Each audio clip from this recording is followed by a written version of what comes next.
This script is very much about letting go and recognizing that you can't hold on to those parts of life that need to be let go of, that you will hurt them and crush them, and some of that you will hurt yourself, and some you will hurt those that you love. The script did end up marking the end of a relationship for me that had been my one lifelong relationship. And it was, that's on the page. It's on the page.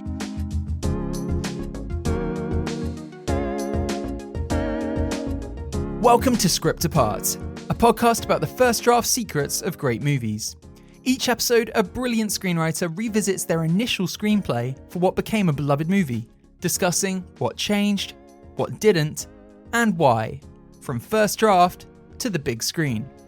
In our latest award season miniseries special, we're chatting today with Darius Marder, director and co-writer of the astounding Sound of Metal. Nominated for 6 Academy Awards, including Best Picture and Best Original Screenplay, the film's an intimate look inside the life of a punk drummer with a history of substance abuse whose world is thrown into disarray when he suffers from hearing loss. Desperate to avoid relapsing into drug dependency again, our protagonist Ruben joins a community of death-recovered addicts on a remote farm where he begins on a path towards relearning who he is and reconstructing his life. Riz Ahmed is sensational as the wiry, introverted Ruben, working from a script that treats its characters not as conduits to tell a story, but living, breathing people. Achieving that depth on the page required an intense amount of work for Darius and his brother/co-writer Abraham. On top of the countless hours they spent writing out hundreds of pages of backstory for their characters, the pair put a massive amount of emotional labour into Sound of Metal 2, to make their story as grounded as possible. As you'll hear in this episode, Darius drew on his own experience of a crumbling relationship while writing scenes between Ruben and his partner Lou. Abraham meanwhile let his own history of medical problems inform the feeling of freefall that Ruben finds himself in as his hearing begins to falter. I caught up with Darius to hear about the punishing but ultimately cathartic process of writing this film. We also get into the many meanings of the movie's title and why it was so important to him not to present deafness as a problem to be fixed.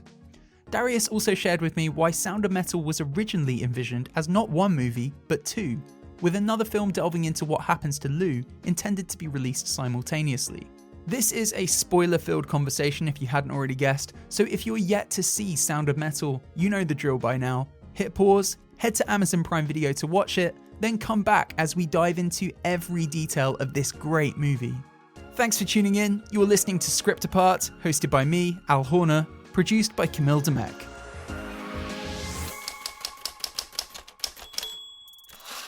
Darius, great to meet you. How are you doing today? I'm great. It's nice to meet you as well. Congratulations, of course, on this incredible film and all the well-deserved awards nominations that have been coming your way. There's been such a loving response to this film. Have you had enough distance yet from writing and directing Sound of Metal to get a sense of what you think it is that's connected with people about this story and these characters? Yeah, I think so. I think that, first of all, it's just a nice way to describe it as a loving response. And I think that's really important because it's such a kind of a viscerally human movie. There's no bad guy in this film. It's not entertainment necessarily in the normal sense. It's more of an experience you go through. And so for people to feel that sort of loving connection to it is really interesting and wonderful to me, because I think this pandemic has tested everybody in a way that we never could have imagined. We never could have imagined this global health crisis that we are all sharing, that has forced us into a kind of selfdom that is almost, in many ways, I think is the greatest test for us as social creatures. We're all social creatures. That's the way we are. And in some societies, it's almost in most, when you do something wrong, you are punished by being put by yourself. That's a punishment. And there's a punishment for a reason. I certainly know in many tribes, they would put people away from the group and it was almost unbearable. So everybody's had to deal with that and really question who we are when you remove the trappings of all of that and the aspects of our identity. Who are we? And that was always the core question in this film. You peel away the layers, what's left? all of the things that we think define us. When you take them, when you remove them, what's left? And who am I? And is it good enough? And am I good enough? And I think everybody's going through that. So yeah, remarkably, I think for some who feel the film, and not everyone, but for some who feel the film and the energy of the film, they're feeling the lifeline of that shared universal experience that we and that the film has felt like something that's speaking to them, and that's a beautiful thing. It's a story about an unforeseen circumstance ripping someone away from their former life, and to an extent, that is something we've all experienced as a result of the pandemic. To a great extent, and it's never, in fact, happened in this way that anyone can remember. Even a war doesn't do that. A war does it in a different way, but we when you think of like brothers in arms, you think of shared experience, even through trauma. This is unique.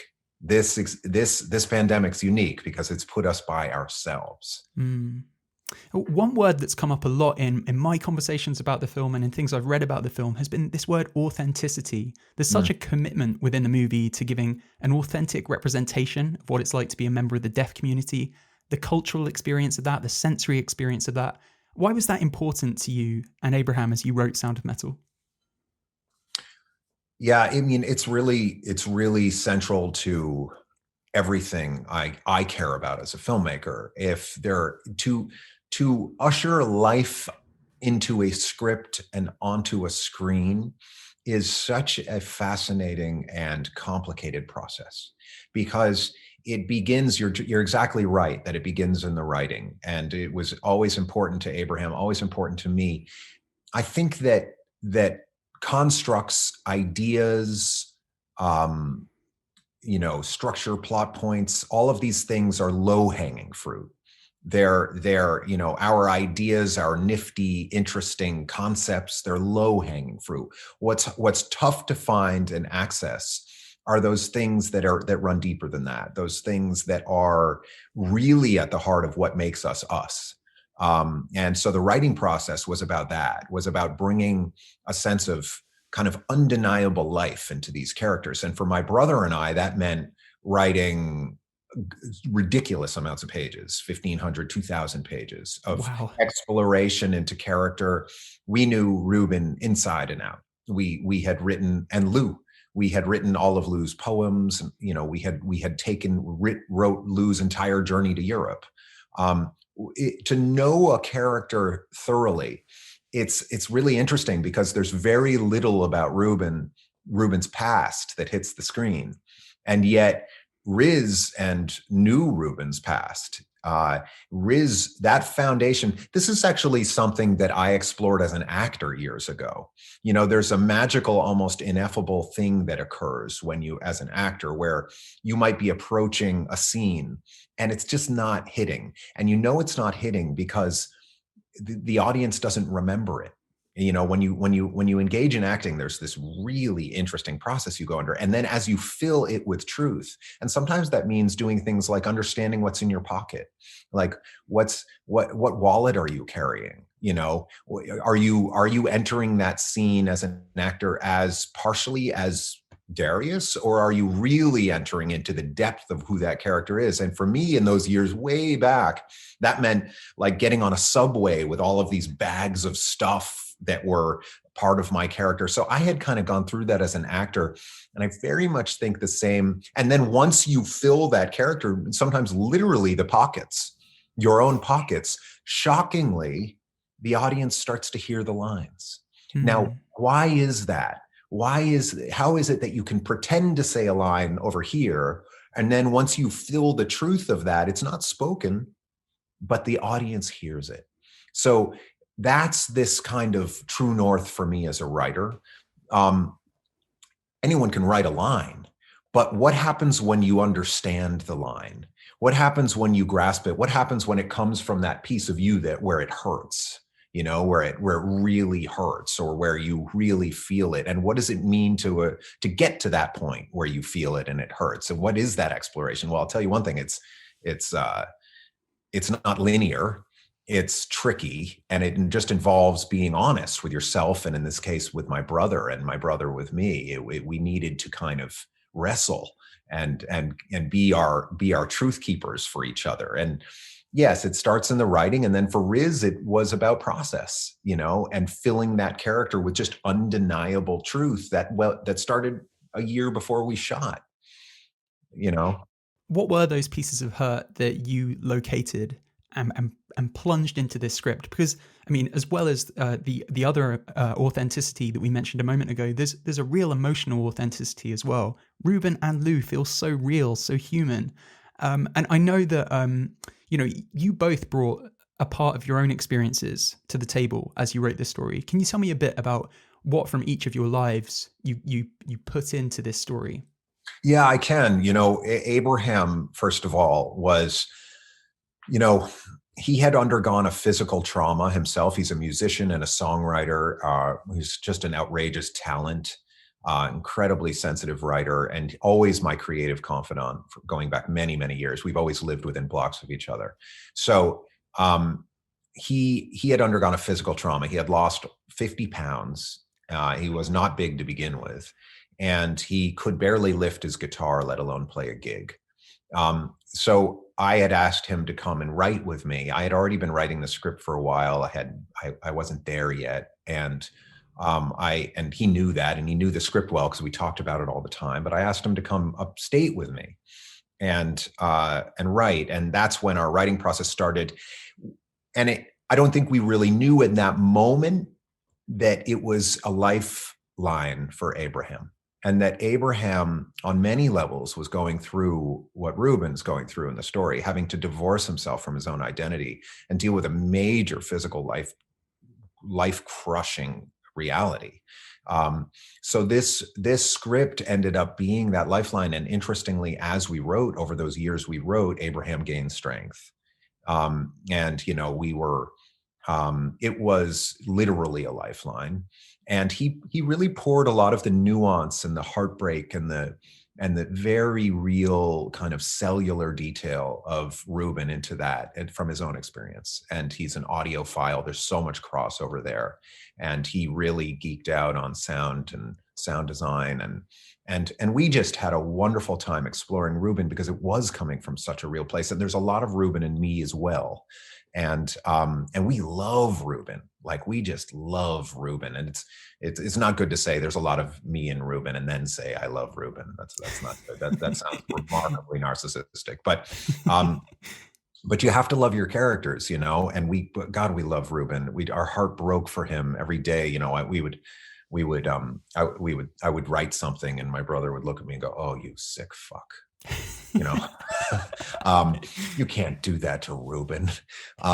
But for me, this script, this was like a bit like a Dickensian ghost kind of whispering to me. And this script is very much about letting go and recognizing that you can't hold on to those parts of life that need to be let go of, that you will hurt them and crush them. And some of that you will hurt yourself, and some you will hurt those that you love, and the script did end up marking the end of a relationship for me that had been my one lifelong relationship, and, with my kids and everything. And it was, that's on the page. It's on the page. And it took a long time and a lot of courage to get me to write that, and a lot of pain. And so it truly is alive. This script, and every single frame of it was just pulled from us and something real. And it's just very interesting how long it takes to get to that place of sincerity. Yeah, that sense of letting go. It took me a couple of rewatches to sort of be able to articulate that was the thing that I found so, relatable about this story. It's a very specific story about a situation that, thank God I have not experienced myself, but there's something so universal about the process that Ruben has to undergo. And you have experienced it. That's the thing. It is universal. It truly is. Yes, the going deaf is not universal, experiencing that, but the story is much more about addiction than it is about the physicality of going deaf. It's what going deaf unearths. It's what it unearths in this character. And we all experience that in different ways throughout our lives. And we all run from it and avoid it at all costs because it's that difficult. It like when we have to question those aspects of our identity that keep us comfortable in life, those are the hardest moments. So we most of us just want to stay in that place of, no, this is me. Yeah. Well, I mean, the title itself is a real shapeshifter of a title with all these different meanings and applications to the story. It's the cymbals on his drum kit that likely caused Ruben's hearing to deteriorate. It's the genre of music that Ruben's entire life revolves around. It's the implant that Ruben spends most of the movie driving towards getting. And of course, it's a sound of metal that helps unlock a new side of the character in that really tender moment, banging on the slide to communicate with the deaf child. When did you discover that title? When did you realize that this was the name for your film? It took a while. The title revealed itself as the film revealed itself, as it needed to. You wouldn't have understood this title had, in the beginning, because that film needed to reveal itself over time. And it's wonderful to hear you point out those aspects of the title. And that's absolutely true. It's also the last sound that Ruben hears in the movie is the sound of metal from the church bells. The entire kind of symmetry of that title started to present itself to my brother and I, really as we started to sink into the absolute kind of essence of the script. And at first it had a "the" on it. It wasn't just sound of metal. And then we started to understand that it reflected the acts of the movie, that the first act of the movie was sound, and the world of sound and what binds one to another. That's what the literal definition of sound is, the vibrations that are bind one thing to another. And then the middle act became of. And the definition of is to belong to be part of. And that's the deaf community. And then that third and tragic and surprising act is metal. And just like you said, it's that metal that ends up in Ruben's head. It's the metal that he's trying to get back to the whole movie. It's that thing that that kind of illustrious red herring. So that kind of incredible sense of structure was really intoxicating for us. And of course, the use of metal as a genre of music for Ruben to play is so perfect in the film. Obviously, there's like a narrative reason for that to be the style of music he plays. It's so loud that, of course, it can affect your hearing. But on top of that, I mean, I've been a music journalist, so I've seen up front how metal is such a brilliantly tribal genre. For people who love metal, it's a lifestyle, it's an identity. So detaching Ruben from that life strikes me as a way more pronounced challenge for that character than if he played hip hop or if he played jazz. And I mean, even as he joins Joe's community in the movie, all Ruben's clothes are metal band t-shirts. His fashion is completely informed by this community that he's abruptly ripped away from. Can you tell me what you found so thematically rich about making this character a metal drummer? Yeah, well, it's everything you say. The tribe is incredibly important. That sense of identity is so deep. And, for Ruben as a character who's never had a tribe, he didn't have a family. He went through foster homes. He dealt with abuse. He never had it. So this is it. This is the tribe. This is everything. This is he has even the Airstream we thought about as almost like a womb-like shape, like this place where you are safely within, but everything about it relates to that identity. Everything about it. It's obviously made of metal. It's wired. He's wired the whole thing. We even built on a production level it as Ruben would have built it. We had rules for ourselves. What tools would Ruben have? Well, he only had a skill saw, a screwdriver, and that was pretty much it, like a drill. So everything was built that way on the inside. And the point being that he built his life around this tribe entirely. And it was noise, it was punk, it was industrial, it was metal, but that was his tribe. And you're exactly right. You know, you wear it. He wears it on his skin in the form of his tattoos. He wears it, you know, in his clothing. And then that wearing it becomes, you know, there's certain details that I don't think I've even mentioned in an interview, like the way that identity serves to show us codependence, because, you know, Lou also wears it. She's a cutter. She wears her scars, and she wears it in her eyebrows, just as Ruben wears it on his head in the form of that kind of disappearance, that bleachedness. But also, you know, the day that they go and visit Joe for the first time, if you ever rewatch the movie, you'll notice that Lou's wearing this one particular shirt, this jockey shirt, and then the day that she leaves, Ruben shows back up at Joe's wearing the shirt she was wearing. So that sense of them being, that's the thing I haven't mentioned yet, and no one's mentioned, but that's part of their codependent, you know, relationship, that he went back to that place and he found that piece of her that was the same as him, and that interchangeability, and that where do you end and I begin thing. The opening scene is so powerful, and you really get a sense of the physicality and the euphoria of performing, and why Ruben might be so addicted to this lifestyle. Yeah. How did you go about constructing that scene, and what did it need to accomplish? Oh God, the amount of work that went into that scene is just absurd. Well, first of all, my brother, who's a musician, began working on that piece going back years before we shot, years. And he did such an incredible amount of work. He worked with this guy, Harry Cantwell from Boston Age, this band Boston Age. Harry's an incredible metal drummer. And they worked together and they created a piece that was unplayable, but wonderful. It was unplayable in the sense it's like Harry's such an incredible drummer. It was just, we really wanted to push the boundaries of what's doable. And their first passes of it were not doable. You know, it would have taken Riz a long time to even be able to approximate it. So then it was about focusing that piece, continually focusing it. So we were really focused on it actually being tribal, so that there is this sense, because you were exactly right about the music and the genre, and the family itself is a tribe. And you see that at the merch table when they're like, you know, chilling with Surfboard, that other band. And you get the sense of these people, these live almost this gypsy lives together, but they cross and they become each other's tribe.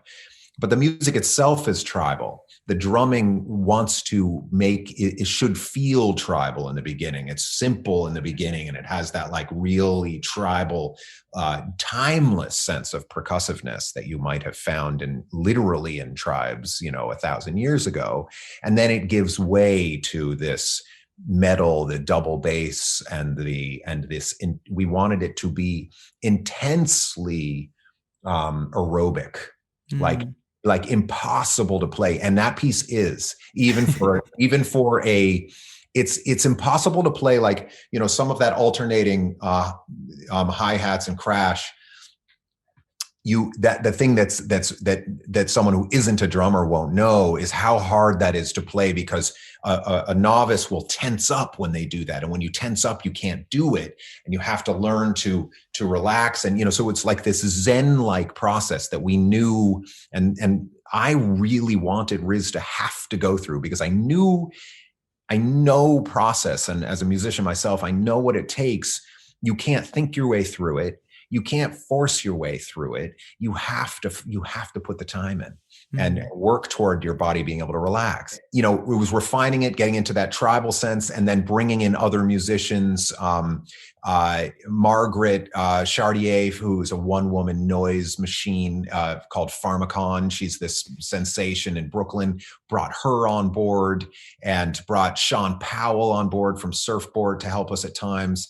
And then between everyone, and then Guy Licata, who ended up being Riz's drum teacher, we formed this whole constellation around that piece and kept refining it to the point of like, it's playable, but it's fucking impossible. You know, like, how is this just impossible enough that Riz is going to have to stretch beyond anything he could imagine to get there. And to Riz's credit, he insisted on doing the double bass. Like, at times people were like, dude, just, don't do the double. And he insisted on it. So he's doing the whole thing, which is madness. And then, Margaret Chartier from Pharmacon was training Olivia how to scream. Olivia, by the way, is also simultaneously playing guitar and looping synth on the floor, because I didn't want to shoot it like cutaways, like, isn't this cool? I don't have like shots of her feet, but she's doing it in real time. All that sound is coming out of her. So it's pretty badass. Yeah, you can say that again. The next couple of pages, really let you see inside Lou and Ruben's relationship. There's some really nice warm glimpses inside their love for each other, including a fun exchange about how Ruben looks like Jeff Goldblum might be his dad. Let's talk about Lou for a second. Am I right in thinking that you guys at various points in the development process, when we're diving pretty deep into Lou's backstory, who she is, who her mother was, and so on? Was that actually something that was in the script at any point? And was there a version of this film that was a bit more even-handed between the two characters? Or was that all just part of that process of you sketch out everything about who this character is and then use what you need to inform the character? Both. I mean, there is stuff in the script. The dress that Lou is wearing while she plays is representative of the dress her mother died in and committed suicide wearing. There's a very incredibly Lou is acting out a certain sort of exorcism of sorts, on stage, and so there's all of the specificity of Lou. Some of it's really there and was there on the script that you see later in the script. But we had, as I said, written all of this. And as a matter of fact, Lou was so important to me and my brother that we ended up probably writing more pages on Lou than Ruben. Wow. Which people would be very surprised to hear. And for the longest time, I was cross-cutting between the two, and this was way back in the beginning, and then ultimately needed to commit to this being an utterly first person perspective for obvious reasons, but they're not obvious when you begin. You have to kind of turn over stones to find that. And it's sometimes sad for me to think that people think that Lou is incidental or like a secondary character, because she's not. She's not at all. She's not for us. And everything about her is important, so much so that had I had the bandwidth, I would have simultaneously shot her movie.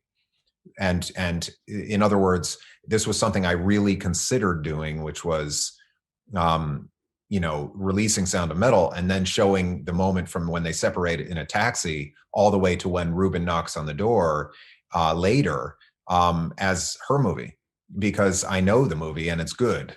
And her journey is just as important, actually.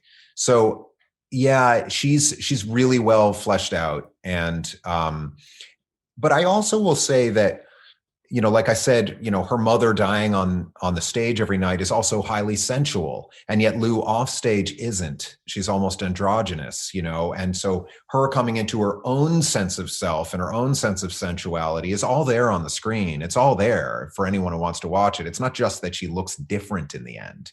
It's that she's more feminine in the end. She's come closer to herself as a woman. And, the eyebrows were always about disappearing. We're always about not being noticed. Lou is someone who doesn't want to get catcalled.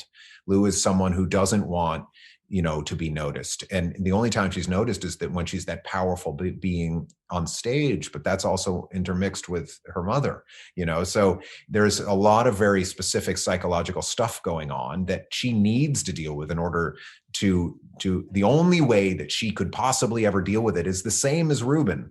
She has to go to the one place on earth she most doesn't want to go, and that's home. I see some people write like, oh, she has a rich dad. It's not like that at all. I mean, that's the last place on earth she wants to go is home. And she's proven that by not having gone back since she was 9. Mm-hmm. So, that's all there. I also love in film how you can have massive contexts that you feel without without needing to be explained, and I think it's to your earlier point about authenticity. What is it? How do we feel the depth of a character? Well, you don't feel it if it isn't there. I'll tell you that much. It doesn't Yeah. magically get felt. I mean, you mentioned the sort of temptation to tell Lou's story and to make another film telling her perspective. I mean, presumably that is an option for you now that Sound of Metal has proved as successful as it is. Do you think that might happen? Is that something you want to explore? Well, I don't know. I really wanted to explore it simultaneously, but you're right. It's not an impossibility, and it's a damn cool thing. It had a whole construct, which is to say, it would have involved me shooting a couple things while I was shooting Sound of Metal because they would cross over, you Right. know. And this shoot was such a high wire act that at one point, even though I was really considering it, and even with my DP was considering it, we were going to steal it. We were going to steal the shots, even though they weren't on the schedule. But it was such a high wire act that I knew I needed to just make sure I got this in the can. And we're shooting on 35 millimeter. I mean, I can't tell you how hard this film was to get there with this movie was a lot. I mean, this was a very ambitious film at our budget, and way beyond what anyone thought we could deliver. And so I had to make the choice to commit fully to making sure I got Sound of Metal right and not let my crazy ass brain pull me to somewhere else. Yeah. So we have this sort of quite pivotal scene where Ruben's hearing abruptly drops out. We have these scenes in like the audiologist office where he's kind of trying to scramble around for information and for a quick fix. It's then in this diner sequence that you reveal that Ruben is a former addict. And this is such an important source of tension and stakes in the movie. The knowledge that Ruben once spiraled into substance abuse means to watch it, you're terrified that this setback is going to be the thing that tips him over back into those self-destructive habits. When did you realize in the creative process that addiction was going to be a component of this story? Took a little while. It was always there as a seed. I always understood it about Ruben and that character. Took a while to understand that it was the linchpin of the story. And it wasn't even to understand. Yeah, it was to understand it and how, because there's something really unusual about this, which is that you think that the plot is about him being deaf, but it's not. There's a handoff that happens right there in the diner. That diner scene was the hardest scene to write because you have to show it but not tell it.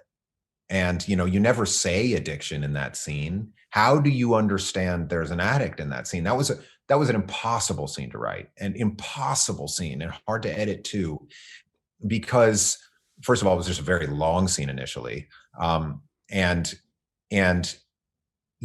imagine, how do we as an audience feel that thing arrive that we don't see coming? It's so exciting to me as a filmmaker, I have to say. Like, so exciting to think that we could have this thing take place in a diner of all places where we recognize something's happening that we didn't see coming that has nothing to do with deafness. I was just like, because that whole construct is the only way to fully grasp. If you don't have the two things at play, then you can't really understand how we as an audience get indoctrinated into the fix, just like Ruben does, right? We as a hearing audience get indoctrinated, I should say, which was really important to me. There's this meta thing that happens in this movie, I think, with a lot of hearing audiences where we go, this is what the movie's about. Oh yeah, he's with the audiologist. Yes, we can get an implant, and we have to kind of shed those layers as well and start to recognize, and that's the way we understand that deaf culture is a culture. It's because we have those trappings. So you have to see the addict arrive through his behavior. You have to see it arrive through the seemingly innocuous smoking of a cigarette outside. A sponsor, you're talking to a sponsor, but do you ever say the word sponsor? How do we know it? How do we feel it? That's, again, that authenticity, that sense of trusting an audience, which is tough to do, easier said than done. Trust an audience to get it. Trust the performance to show it, not tell it. Trust in Lou. So remember that Lou isn't scared in that scene because Ruben can't hear. She's scared in that scene because of what she sees happening. and what the implication are for Ruben and for her. So because they're both keeping each other alive at that moment, they're each other's ballasts. So yeah, that's an incredibly exciting scene to me, that diner scene, and the way that everything hinges on that one scene in the movie is just for me and my brother, it was just like, man, we always loved that scene, but boy, did it kick our ass. Ruben gets what he wants, technically, selling all his equipment and his van to pay for this implant that partially retrieves his hearing. But true to Joe's warning near the beginning of the movie, that's not the part of him in true need of healing. How did you decide on that story arc for Ruben, and why is it important to tell a story in which deafness wasn't something to be fixed? Well, there's a very pukey, well-worn path of disability movies, I have no interest in telling or making, and so that's the interesting, this kind of what we might call inspiration porn, or, I just have no interest in it. Number one, I think deafness is really unique in the sense that it truly is a culture. Deafness with a capital D is a culture, and that's really exciting to me, to be able to visit that culture as a filmmaker. In the Land of the Deaf is such a wonderful film, and certain films have really inspired me. My grandmother went deaf and straddled these two worlds. The film's dedicated to her. There's a lot kind of drawing me to that, but I didn't want to represent this culture. I wanted the culture to represent itself. So I wanted to create a framework wherein that could happen. And that wasn't an easy sell, It wasn't an easy sell. But it was so exciting to me, because I knew that, my background is in documentary, and I wanted to be able to watch and understand and learn and have, and really create this cross-cultural experience in the film. And also when we watch the film, that it would be open captioned, and that audiences could come from hearing and deaf and hard of hearing audiences could all share in this experience, to watch one singular movie, but see it in a different way. That felt so alive to me, and yet fraught and challenging. So entering into that construct with the MacGuffin of this fix. Now, I don't have anything against cochlear implants. The film doesn't have an opinion about cochlear implants. They're a miracle. They work for some people. They're also challenging. That's fine. It's serving as a symbol. But to have this MacGuffin so that we could really understand this, the film is an able-bodied perspective. Ruben is a hearing person at his core, and he maintains that construct, that cerebral construct throughout. It isn't until the end that he, in those final moments, does some accepting. It is not until the final couple moments that he maybe isn't an addict for the first time, or that he's sitting. But that's what's exciting to me about the movie, not about disability. I even have a hard time with the word, because it's truly a different ability. It really is, in fact, this isn't political correctness. This is truth. And anyone who's spent time within the deaf community knows this. This is a different ability. Deaf people have that different ability. They are present in a way that hearing people are not. They are physical and emotional in a way that we are not. And it's a culture. So it was really exciting to me. And were there any different iterations of that ending, both in terms of the fate of Lou and Ruben as a couple, and that beautiful ending moment where Ruben's finally able to sit in silence, like observing another sound of metal, that bell that he can't listen to? The ending was elusive for a while, and there were other endings in vastly different scripts, and they weren't right, and we started over. That ending was elusive, and I would say the most painful thing in the world for me to write. That was that piece that was, like I said in the beginning, when you're tearing apart your own heart to find the whole point of why you're writing this, that was it. And that act of letting go, that leaving that warm bed, that sense of connection, that walking into the cold world, that's what it needed to be. And it just took a long time for me to understand that. It took a very crazy, circuitous journey for me to understand. But once I did, writing the end of that movie was, I had to take a 5 or 6 month break to write another movie, which I said no to initially, even though I wasn't getting paid to write Sound of Metal. I said no to because I was so obsessed with Sound of Metal. But then I wrote this other film, this epic film, and I just put myself to it. And when I was done, I had this incredible experience where I went back to Sound of Metal, and it just wrote itself. It was that total flow state, but very painful because it was that thing that I needed to write. And on a level, with a level of authenticity, I mean, there was nothing more authentic than the emotion of writing the end of that movie for me. That tore me apart, but I knew it was right.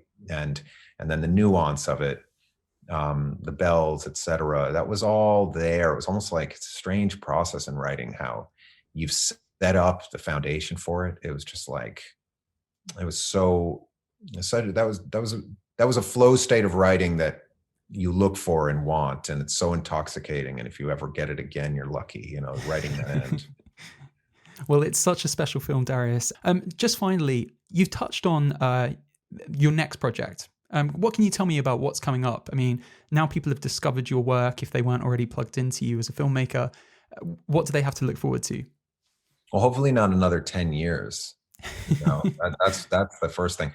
Now, I've been writing throughout this pandemic, which has been, I'm so grateful for the process of writing, because aloneness without it would be tough. And I'm really interested. I have 2 projects. One project that I've been writing for longer than Sound of Metal, but it was always too big of a movie to make first. And I'm very much in love with this film and very excited to make it. I'm very interested in pushing the boundaries of visceral films that are dealing in a language that's challenging, but also cathartic. And so I'm simultaneously working on that. I'm also writing this other film, which I'll probably make next, which is, I can't quite talk about it yet, I've been told, but I'm also dealing in this first person language, which is really interesting to me. Again, pushing some boundaries in a way that pushing me a lot. And that's where I want to be, really, really kind of stretching myself into and stretching at least American film in a certain way that I really want to push it. I really think that we've grown very sophisticated in our language, but I also think that we've grown very lazy. We're used to things kind of always pulling us in. And I'm interested in a very different kind of film. I'm interested in the kind of film that makes you sit up and watch, rather than, Morgan Freeman talking about the penguins, So I'm pushing the boundaries of it for me, and it's a scary place to be, and that's just where I want to be. That's an awesome place to leave it. Darius, congratulations again on all the success, and thank you so much for joining us on Script Apart. Hey, thanks so much. Great questions. Nice to meet you. Great to meet you. Thanks again, Darius. Really appreciate it. Take care.